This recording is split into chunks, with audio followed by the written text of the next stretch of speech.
Hello, all you happy people. Welcome to Pretty Doesn't Bite.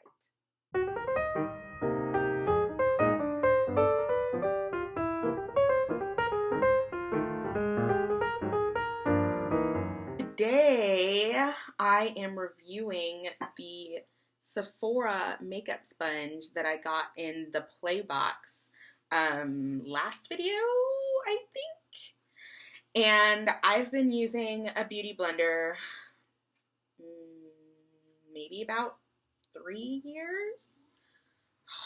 My air conditioner just came on. 2 or 3 years, I'd say. It might actually be less. It just feels like forever. So trying this sponge, and it is dirty. I have used it. Trying this sponge out was different, but good because it's cheaper than the Beauty Blender. So I wanted to see how it would work. Texture-wise, it's interesting. I like touching it. It's very soft. It seems very dense, which is cool. I will grab my Beauty Blender really quick just for comparison, and you can see the differences. Okay, so this is, of course, the original Beauty Blender. It looks very pink. Maybe that's just lighting. I can't tell. I mean, white. White. It looks, yeah, see, it looks white without the, without my hand. So this is the original Beauty Blender. This is the Sephora makeup sponge. Texture-wise, I think this one might be a little bit rougher, but not by much. I mean, rougher is a relative term. They're both pretty soft.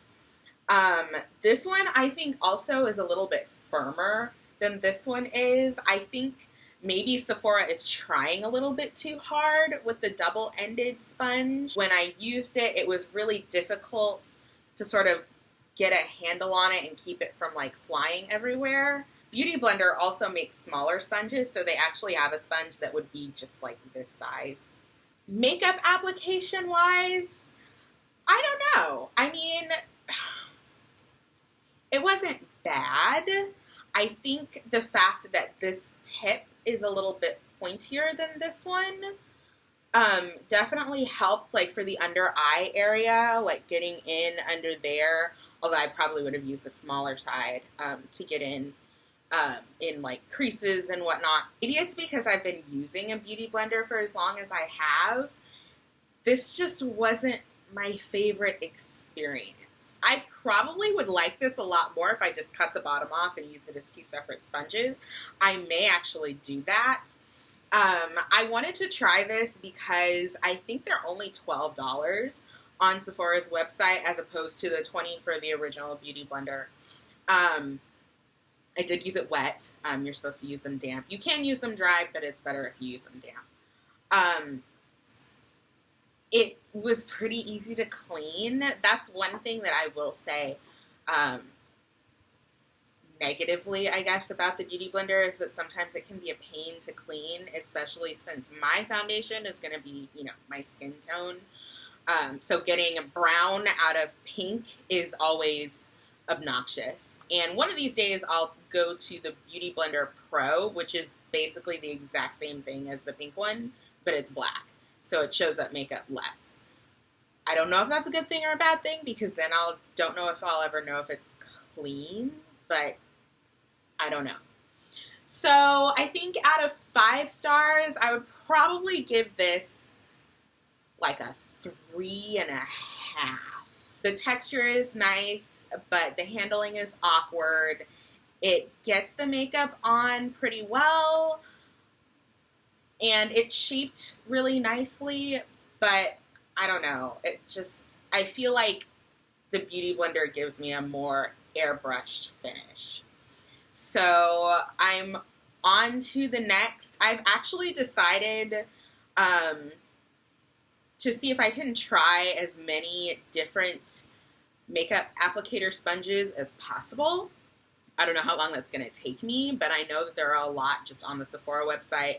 And then I know that Ulta has their own set, and different makeup brands sell their own sets exclusively. I know Black Up, which I mentioned in my very first video, It is a makeup company specifically for women of color. I know that they have their own makeup sponge as well, so I will probably try that. But I just want to try and get a feel if there's a sponge out there that costs less than $20 that works as well as the Beauty Blender does, then maybe I'll switch. Who knows? But I think at this point, Beauty Blender kind of has a corner on that market. I am wearing, I know that I have mentioned this before, Buxom, which is one of my favorite makeup brands. I am wearing Buxom full-on lip polish in Sophia, which is probably my favorite nude lip gloss ever. It looks pink in the container, but it's actually, I mean, it turns out nude on me, obviously. It's just, it almost looks like a clear gloss, but it's got a little bit of shimmer to it, and it's hydrating and plumping, which I don't really need, but whatever. So it works, and it's great. So I hope you guys have a great day, and I will see you soon. All right, bye.